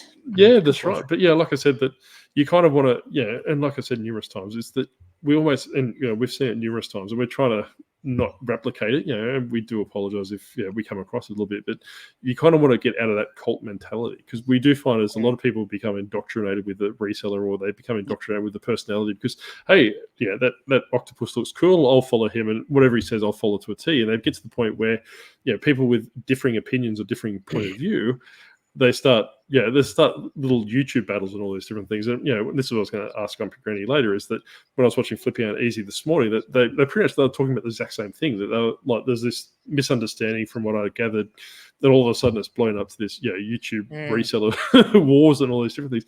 And quite honestly, it happens more often than you think. It does. We're trying to be like quite front and factual in what we're saying, and we've upset the apple cart, not on purpose, and we're not taking swipes at anyone in particular, but like I said, we've had our fair share of reseller swipes as well, but we've dragged Blake in as well, just trying to get him to calm it down, mediate it for us. But like I said, just don't follow. Reputation. Well, that's right. I don't know who's ruined that reputation you've ruined. Yeah, he's ruined by association. I didn't have much one anyway. It's all good. Well, that's right. But I guess because the thing is, we're very blunt, I have to say, because that's just, I think we're all very straightforward, the three of us, and that's my personality. That's just how I am. I'm not going to fluff around and fluff around subjects. I'll just say it how it is. And I guess some people may, because we say things, we're not directing it at anyone in particular, but someone might think we are, because that's their circumstance, and so therefore they think we're actually talking about them. But, if we were really talking about them, we would come out and say it like we did when we did the review on daily refinement, etc. So if we haven't actually mentioned your name, we're not talking about you. Yeah, so really, like, it comes down to this octopus doesn't care about anyone in particular, right? Like, and I agree with Granny, and I'm not trying to drag Blake into this because Blake was brought on to calm us down a little bit. But, I think a lot of new resellers and a lot of, resellers probably past that new stage, but still in that influential stage, right? They kind of need stuff brought to them from a blunt perspective, right? Like, I'm not going to sugarcoat things, and I'm not going to tell them, everything's roses and sugar cupcakes and all these different things, because it's not, right. Like, like we've said numerous times, if eBay does something wrong, if eBay does something right, we'll report accordingly. Or likewise, that. If we did think that someone's doing a course or someone's doing, offering something that's nefarious or, solely motivated by money with no real return on investment for the person that's undertaking it, we'll talk about that. But on the flip side is, just watch some of our old podcast episodes. Well, that's exactly right. On the flip side, if Blake rolls out a 1999 course where, he gives you, spoon feeds you his suppliers and all these different things, and you go on to make $15,000 off that $20 course, we'll probably say, hey, look, it's fantastic. But the thing is that worth it. These things have like shelf lives, right? Like, because if 100 people does Blake's $20 course, that supplier is now probably dead and buried. You need to look at it from these different perspectives. Is that like we've found numerous times that people were offering courses on YouTube, say, hey, look, buy my supplier list for $20, or buy my course for $20. If everyone's doing it, that it's going to get to the point where that it becomes like going to the thrift store and all these different things. So that's my stance on courses and paid membership groups and all these different things, is that they do have a place, but you need to look from an individual circumstances. I'm not telling you should or you shouldn't, all these different things. You need to look from a circumstance. And, like, I will have a swipe at someone, if you're watching, hello. But, like, I kind of disagree with what they said previously. Is that they had a video come out and said that, that they would rather buy the experience than, spend that time learning the experience. Like kind of forking out money to shortcut, for example. I don't agree with that, because you're not learning the auxiliary things, because it's all well and good to do like a university course of 4 years, but if you walk into a business and do 4 years of experience opposed to 4 years of university, it's completely, your knowledge base is completely two different things, right? Where there's a happy medium for everything. If you say, hey, look, I'll do a $20 course, or I'll pay Blake $50 for him to coach me for an hour regarding Levi jeans or something along this. That's well and good, but I really don't see the point of forking out, maybe $50 over the space of 6 months to Blake for something that you probably would learn eventually yourself anyway. And so these are the things you also have to be able to afford it too, because it's another expense. And just like, don't go traveling around buying bulk lots off Facebook and having to travel, as Blake was saying earlier, like he was traveling all over the place to go and buy those things because he was in a very small town and they didn't have those things there.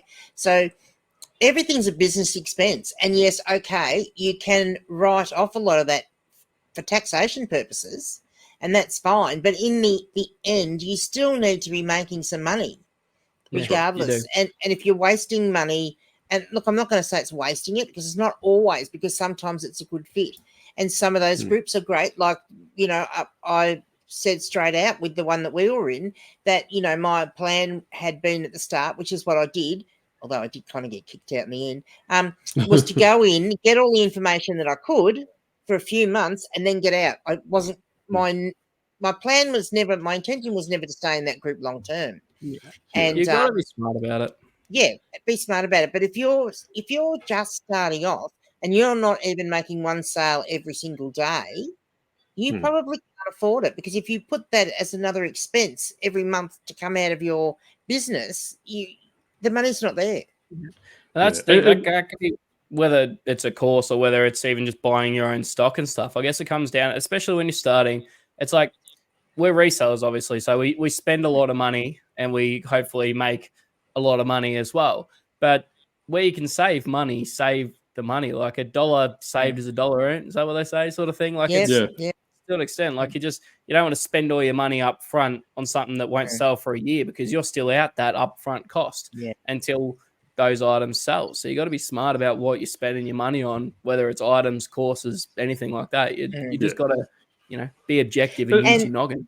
And I don't like one of the big things, as I said earlier on too, is to make sure with the money that you are, your revenue that you're getting, put a percentage of it away so that it is actually building up your cash reserves. Because as much as even if you're not making much money, you might think, well, I'm going to put it all back in. Look, even if it's only $1 every time you sell something that you are actually putting away, that will build up, and it will mean that there will be opportunities later on that you will be able to do that because you have got that cash reserve behind you. Yeah, not financial advice. Yeah, that's right. Yeah, and it's financial not advice. But that's what I wish. That is what I wish I had have done. I wish I had put money into savings earlier on instead of feeding it all back into the business. Yeah. And something that Grumpy Granny mentioned, on the fly, and something I did want to bring up and I've forgotten, but and she just reminded me, is tax. Regardless of as soon as you make $1, and this is obviously not financial advice, you need to make tax on it. You have to pay tax on it. So I would strongly suggest, if you are looking at if money is burning a hole in your pocket, reach out to a CPA or reach out to a tax agent, where you are. I can't think where I was going to say then.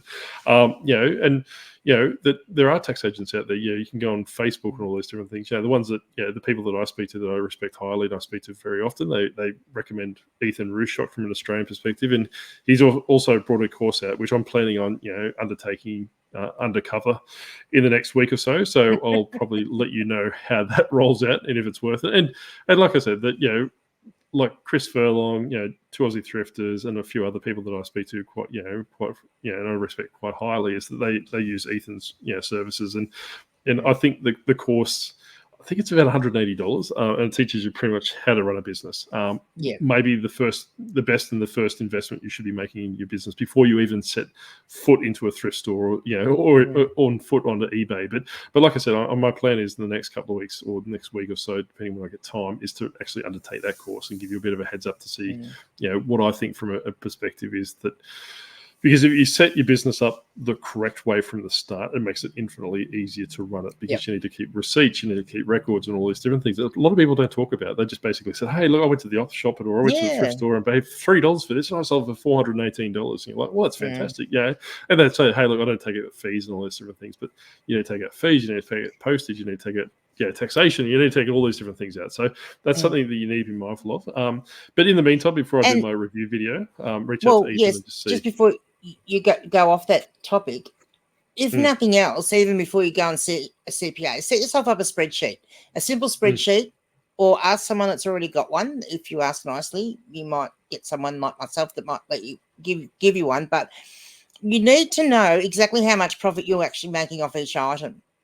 And that's really important, because people think, oh, I bought that for $5, I sold it for $20, I've actually made a lot of money. You haven't.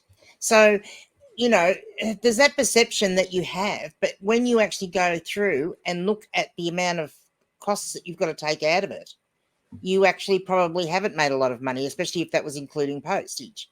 And we have run into people, haven't we, guys, that have come a big cropper because they've thought that is how much profit they're making. So right from day dot, do your SKUs, which is the first thing I said that I wished I'd done, and also do what is line by line accounting for a while, so that you understand exactly how much you are making profit off each item. That's right.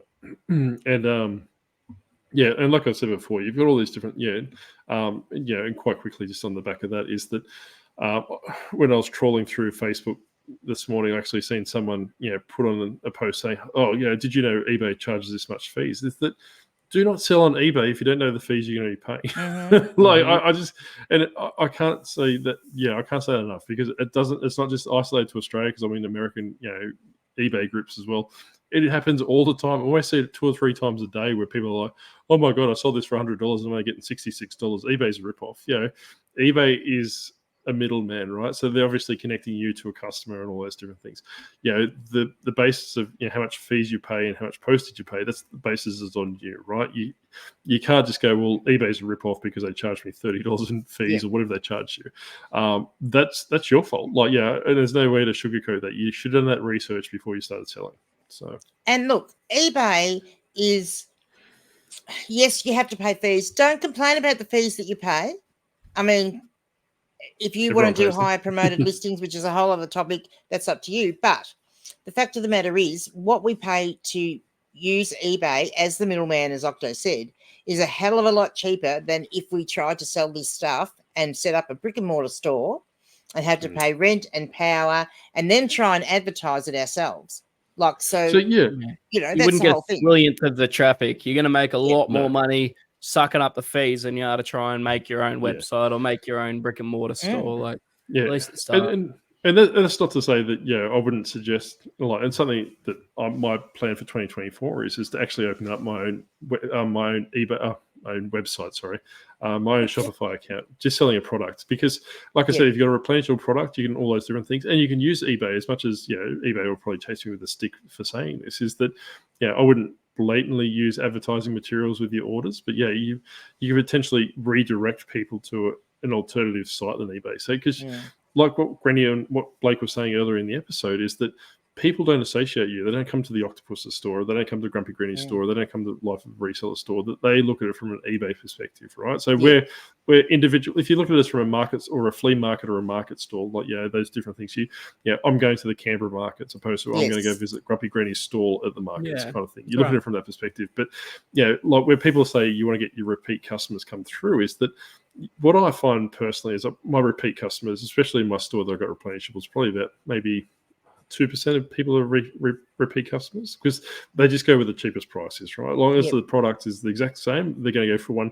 If it's 2 cents cheaper, they'll muck you around and get a refund and go, that one was 2 cents cheaper, right? But like I said, is that if you can redirect that traffic to an alternative place, not saying that you can't because it's against eBay's terms and conditions, but I'm pretty sure you could probably circumvent it somehow because I don't think eBay watches this channel yet.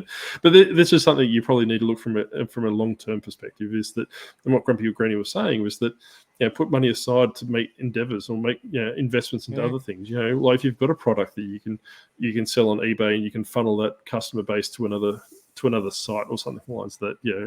Like an Australian company called The Gamesman. They're like a game store, kind of video shop that they've got a presence on eBay, but their name is also their website. So if you Google The Gamesman, it will take you to this eBay or their website. So these are the things you need to probably look at marketing your materials and trying to redirect people to another platform which has less fees, then you can build your business that way. So you don't necessarily want to put all your eggs in one basket.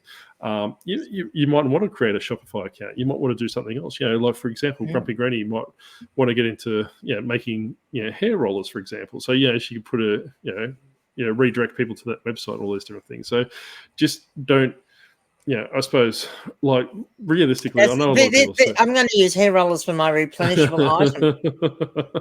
But I know Get a lot them of people straight say, from the manufacturer and sell them sell them online. Yeah. I know a lot of people that have been watching, especially that railway reseller.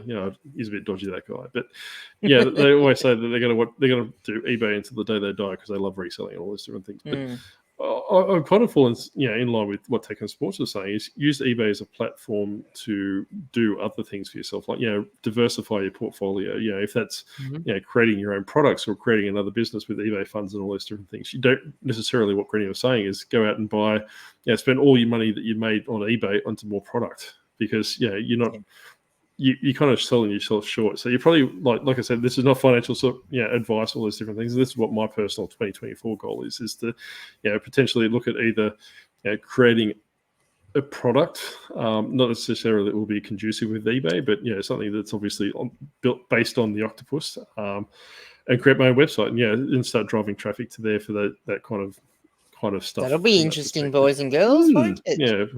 That's right. You'll have to wait and keep an eye out. But like I said, eBay will be funding that. So like I said, all the stuff that I sell, I'll put a portion of the profits away, then obviously redirect that into that investment from that perspective. What about you, Blake? What's your plans for 2024? Look, I'm just going to keep Staying trying to awake? grow. Yeah, that's one thing. I'll be trying to just grow the eBay business and that sort of stuff, grow my YouTube channels, that kind of stuff as well. But pretty much just stay consistently consistent as much as I can. And Good use of words. Get the my That's vocabulary. one of my favorite words, consistency. Yeah. Well, someone goes to Thorus for Christmas. Just try and just keep things coasting. Like not coasting, but obviously try and grow and stuff. And I'll probably go into different ventures and look into different things as well. Like as you say, use eBay as a almost a way to raise capital for other things. Really. So yeah, I'm just gonna continue doing what I'm doing. Getting bigger and better, keep learning more stuff, and just see where things go from there, really. I do like to have things planned out, but it's hard to look into the future and stuff and see what things are going to look like. So, And Blake and I have been speaking about this previously, is that, I suppose, if you're going full-time or you're doing full-time, is that, and you've got all your eBay stuff covered by 10 o'clock in the morning, use the rest of the day or use the rest of your free time or the time that you had set aside to look into different business adventures or earn different incomes. Because what I find is that especially people that going full time, they get this illusion that, oh my god, I'll do eBay and it'll take me 3 hours a day and I can spend the rest of my day sitting watching TV, all those different things. To me, that's a waste of a resource, right? Like you could be using that 4 or 5 extra hours that you have a day into looking into a new product, doing other employment, like Blake was saying previously, Uber Eats or Uber driving or something along that, just to bring that extra money in. Like just because you finished your eBay for the day doesn't stop your earning capacity for that day. So look at it from that perspective. And I know a lot of people will probably be doing this part time. Fingers crossed that they are, or they're doing they're still working a full time job. But weigh it up. If you're doing a full-time job, I probably wouldn't spend more than maybe 2 or 3 hours a week on eBay before you start burning yourself out. Because, like I said, you need that family time, you need that sourcing time, and all these different things. You need customer service time. You need all these different things. So, if I was doing full-time, I'd probably be looking at listing 10 items a week. 10 high-quality items that that bring a decent profit. Full-time. Full-time. No. As in, if someone's working full-time job and they're doing eBay on the side. Oh, I see. You said if someone's full-time. I mean, like full-time, working. Yes. Yeah, but if you obviously if you're a full-time eBay seller, you're probably looking at 100 items a week that have a very significant profit margin. But I suppose one thing I did want to bring up before I forget as well is that, well, two things really. If you're looking to make, just say, $3,000 a week, you need to be putting at least $4,500 of product into your account at minimum. Like if you put $1,000 in a product and you might only get $150 worth of sales for that week or something like that. But you can't put in $150. And this is what I found in that group that we were talking about previously, is that people were putting probably $100 worth of product into their store a week and wondering why they weren't making $3,000 a week on eBay. So there's that disconnect. And this is what I was saying, is people get tripped up as to what they see on YouTube and all these different things, and these people sell them a dream that's unattainable. If you're wanting to get, if you want to make $100,000 in profit on eBay a year, you're probably needing to be putting $1 million of product into your store a year. Because when people say on YouTube, I made $100,000, and there's a couple that I'll find their video and put it in the description as well, as an American couple. They sold over $100,000 American on YouTube. On eBay in the last 12 months, but their profit margin might be only like $25,000. Yeah. So and they've got to pay tax on top of that as well. So when you see these videos, it's like, I'm a 6-figure eBay seller. It's like complete bullshit. Well, if you're gonna watch the Morbid podcast, you can get. I'll start you up with the swearing, but it's complete bullshit. Like like realistically depending on their business model, right? I'm not commenting for everyone because I don't know everyone's circumstances. But if I sold $100,000 worth of product, my profit margin would probably be about $40,000 or $50,000. That's before tax.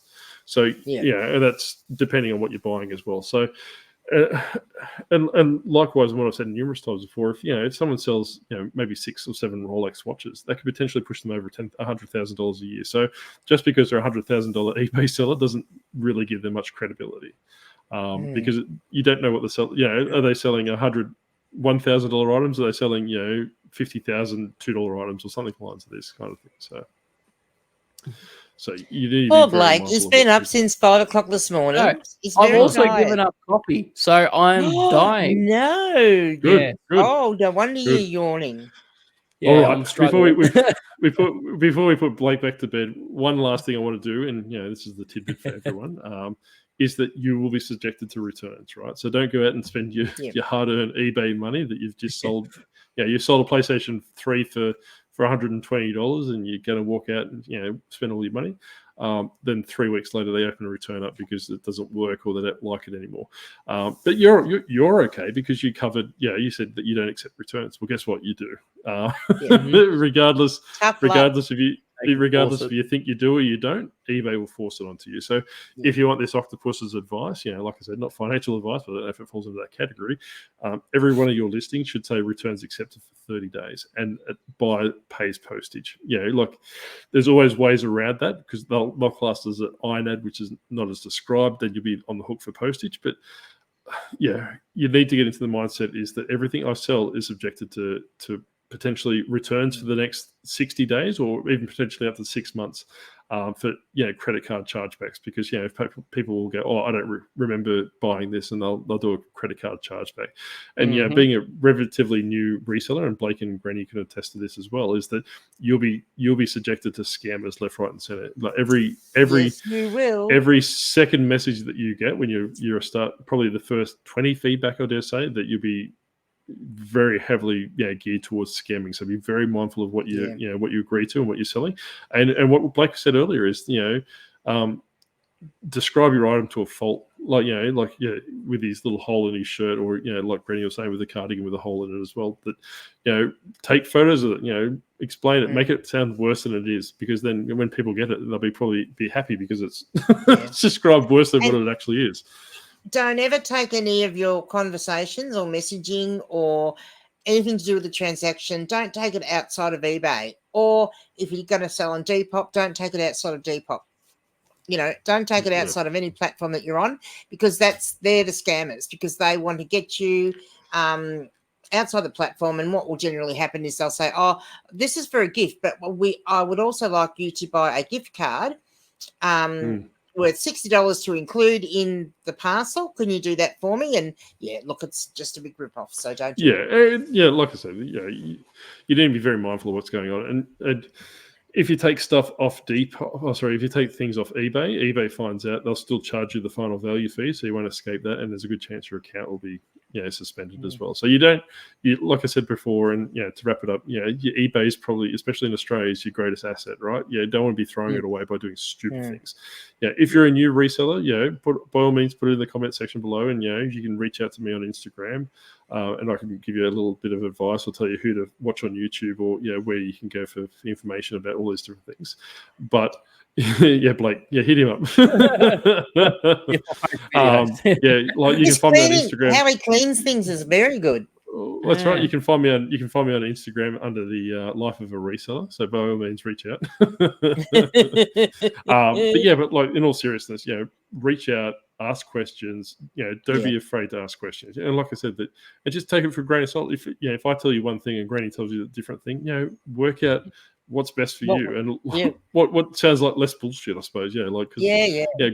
Granny and I are quite blunt with our responses. That's not to say we're being rude or anything. We just we just tell you what it is. We're not going to write 3 paragraphs of how your day and how the weather is and all these different things. We'll just tell you what the answer is and get straight to the point, because that's your time. And don't be insulted because we do say your photos are crap. If you've said to us, I don't know why this isn't selling or whatever, I don't know, I've only just started, I don't know what to do. If you ask us to have a look at it and we look at it, don't get insulted about what we say, because we're going to be blunt and we're going to tell you, well, actually your photos are crap. The title is really bad. Right. We'll be honest.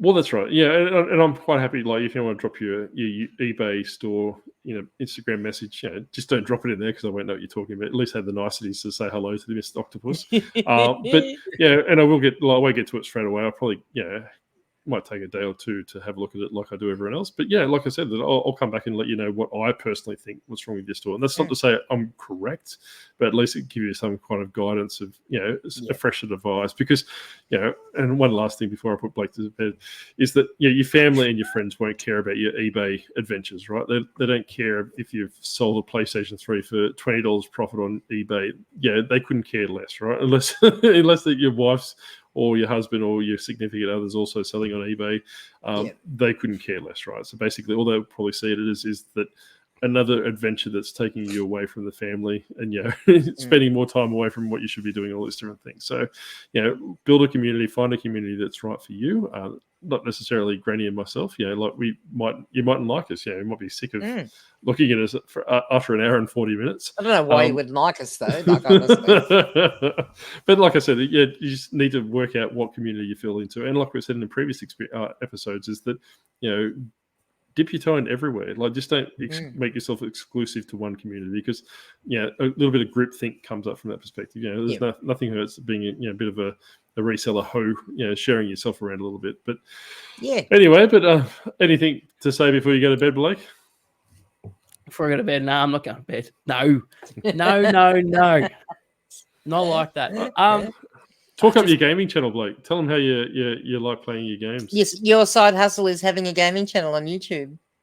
I guess so. Well, yeah, it's not overly consistent there, and especially since my last game that I played was drug dealing. It's probably not going to be geared towards too many people here. But yeah, I guess the other thing I could really say to everyone is just take your time, especially if you do. Take your time, learn the ropes, know what you're doing. It's okay if it takes you an hour to take photos of a shirt to find the best way to sit it or the best way to stage it, because that 1 hour you might spend on a task that should only take 2 minutes. Well, if you spend an hour on that, then you've learned how to do it, haven't you? That's going to save you more time later on. A lot of just people, take time. Yeah, and what Blake was saying, that's a good point. Like, these people that, spew at you that photos should only take 15, 20 seconds, there's a good chance that they're not actually taking the photos themselves. They probably hide that job out. So don't feel obliged, or someone that's, listed, 15,000 items in their career or in the last week or something along lines of that. Like, take the time, like Blake was saying, learn the process, and you'll get faster and faster over the course of time, just through repetition. Like I said, just don't listen to people that say, hey, it takes me 13 seconds to take photos. And one of the things I found, because I used to hear people say they could do listings in a minute. And, I'd be thinking, you can't. How can you? But see, my thought was listings were taking the photos, prepping the garment, taking the photos, and doing the listing on the computer. Well, no, because the people that are saying that they're doing listings that quick are not talking about the photography and they're not talking about prepping the item. They're actually just talking about doing the last bit on the computer.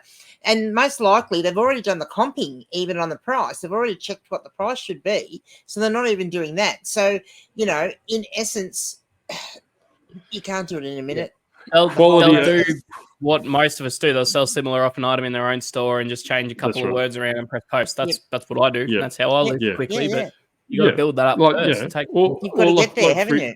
Yeah, well, that's right. For example, Skylanders, I put them in bulk lots. I just changed the name of the title of the game. So, Skylander Giants to Skylanders Swap Force. And, it takes me 3 seconds to do. I'm not going to say, hey, look, I'll do all my listings in 3 seconds. It's unrealistic. But like I said, the quality over quantity. So, take your time, spend 5-10 minutes on a listing, make sure everything's correct, all the photos are done properly and all those different things, because you'll have more success doing that than you will be trying to do 60 listings an hour because your favorite YouTuber says they did 60 listings an hour. Yeah. Because I can guarantee you when you send me a link to your eBay store, it's, it's evident to me that you've spent 60 minutes on doing 60 listings, I'll tear you to shreds. So, but you're more than welcome to. I'm always looking for new victims to tear to shreds. One new item a day, one new quality item a day will do you a lot better in the long run than listing 10 crappy items. Yeah. And like, like I've said in previous conversations with nightmare flippers, is that there's nothing wrong with if your store's bloated or you got a lot of crap in there, nothing wrong with starting again and just going back to those basic principles of doing all those different things. And if you're working full time, maybe spend an hour on the weekend taking photos. Then you can just trickle your listings through the week. So. Like I said, there's all those different things. But an hour and 44 minutes, Granny. I think we better go. I think we better stop. Yes. But anyway, No thank you again.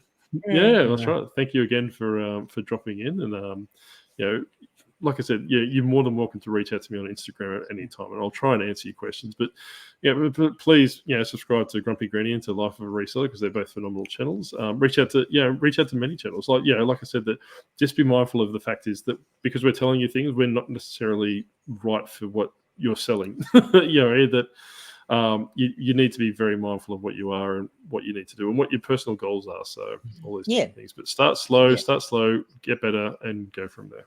All right, everyone. But thank you very much for going on. I think Blake's sticky tape's rubbing off his eyes. So we'll catch you again next week. Bye. Bye. Bye. Oh, it's not ending. Oh no.